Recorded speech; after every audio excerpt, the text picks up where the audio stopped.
Just behind me at the back of the Gallagher end, just outside St James's Park, this was land that was actually previously sought for Mike Ashley. He'd done it for his own greed. Since the takeover has happened, we have now bought back that land. Our long-term goals, I'm fully convinced, is to expand St James's Park. I think everyone is fully aware of the fact we sell out every single week. Even in a business point of view, we've got 52,000 people going to St James's Park, but you have a season ticket waiting list of over 40,000. You've got Champions League matches, you've got Cup games, you've got Premier League games. You want to get all these people in, but the club can't do that. So even without trying to be nice to the fans, in a business point of view, that's less money they can bring on a match day revenue, which will actually go into FFP and go into the transfer windows.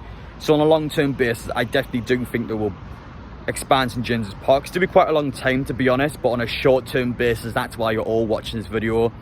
Pictures have been released today. Newcastle United actually had fans inside the ground today that are going to be speaking to the club. They'll look at these photographs themselves and they'll make their own opinions. Well, I think this is a good thing. Perhaps you should do this as a recommendation. It's just a good chance for the club and fans to connect and have their own separate opinions, and we'll see if we can get someone going from it.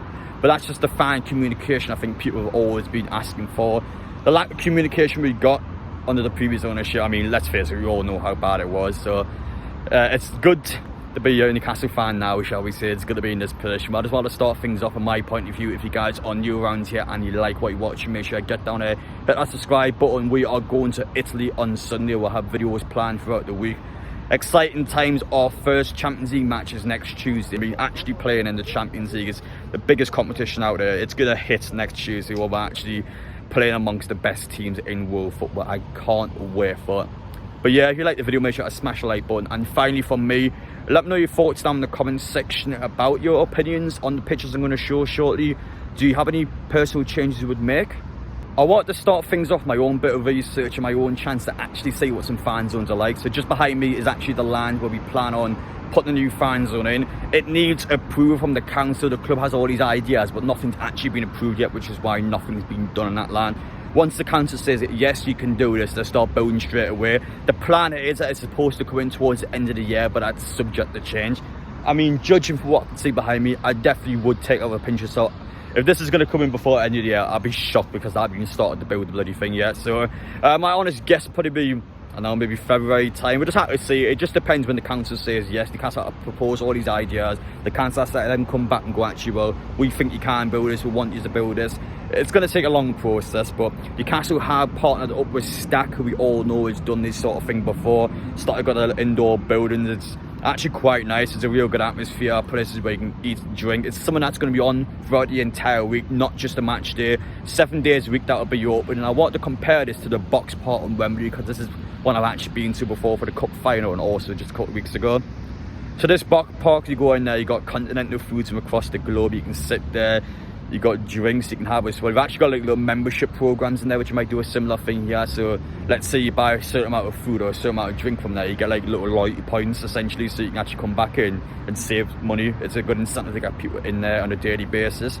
On top of that, you also had fun and games in there. Now, judging from the photographs so far, which I'm going to show you now, it doesn't seem to be that advanced compared to the one I've been in London.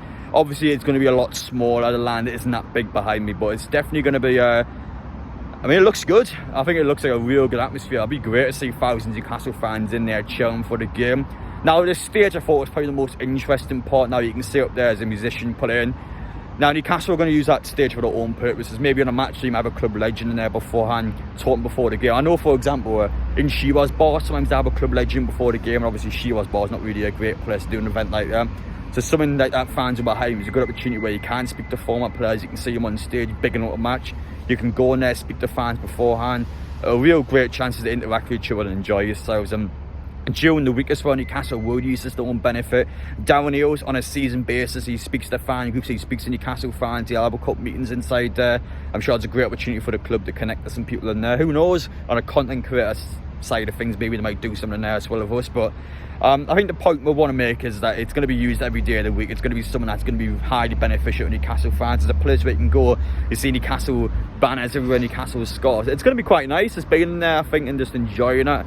even for me during the week, sometimes let's say I popped into town and make a quick video, I might just go on afterwards, like an hour or so, and just relax. It's just something that's going to be great. For me, maybe I might do a video, I get some fans, and I don't know, like, it's just a great idea in general. And once it is built, I'm sure the club will make loads of money off it. Now we've got to look at that side of things as well. Sela, of course, is printed all over the place. Now we've got that partnership on the front of the shirt, sponsorship. Now we've got the stuff at Adidas next season. It's going to be a great commercial sense as well. Even in there, let's say, for example, Newcastle might go, well, we can have some advertising boards in there. You've got to pay X, Y, and Z amount of money this season to do that. That's more money in the club's pocket. They will look to do things like that. They might think I'm trying to stream revenue from anywhere, but the club will honestly do stuff like that.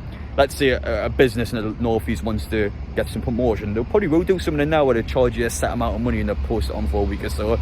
So I'm expecting Newcastle to make a lot of money from this, which is the most important part, but just for us, enjoy it. What else do I need to say? I don't need to sit out here for 20 minutes and tell you this. It's just common sense. You go in there, you have a great time, you enjoy it, you speak to some friends, you're on a match day, it's going to be bouncing beforehand. I think, well, I find enjoyment. You see it in Chivas Bar, you see it in the Strawberry before the game.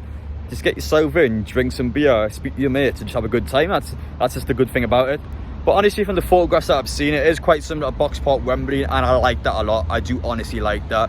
I think Newcastle have got the nail on the head with this one. I do have to agree with it. I mean, let's be fair. Obviously, long term, you want to build on St James's Park, but you can't do anything at the minute.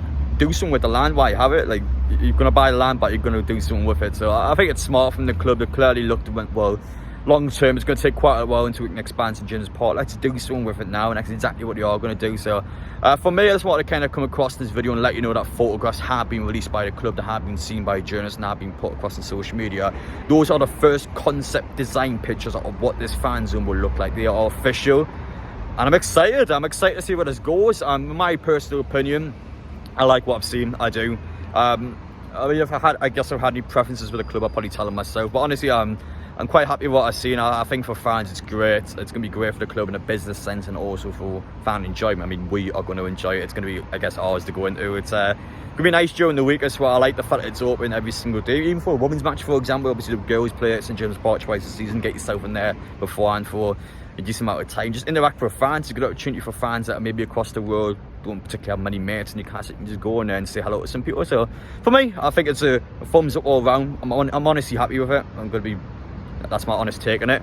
But yeah, let me know your thoughts down below, guys. Is that the sort of thing you're interested in? I mean, I think for Newcastle, what they are looking to do in this project, they want to get all that revenue in. I think for Sela as well, it's a great deal for them. And on top of that, Sela, you would think with all the marketing and promos around the fan zone, Sela probably are pumping some money into this themselves. So chances are Newcastle will get quite a lot out of this. And well, I think for what fans ask for, all we want is for us to do well on the pitch, and well, stuff like this will help us to achieve that. We'll get more money in, get more revenue in, and thanks to the extra streaming revenues that are going to be pumping in from across the globe, I've got a lot of money to play around with, and I think, well, long term it's good. And that's it really. That's all I had to say. I think it's great. Let me know your thoughts down below, guys. I appreciate you watching as always, and I will see you all in the next one.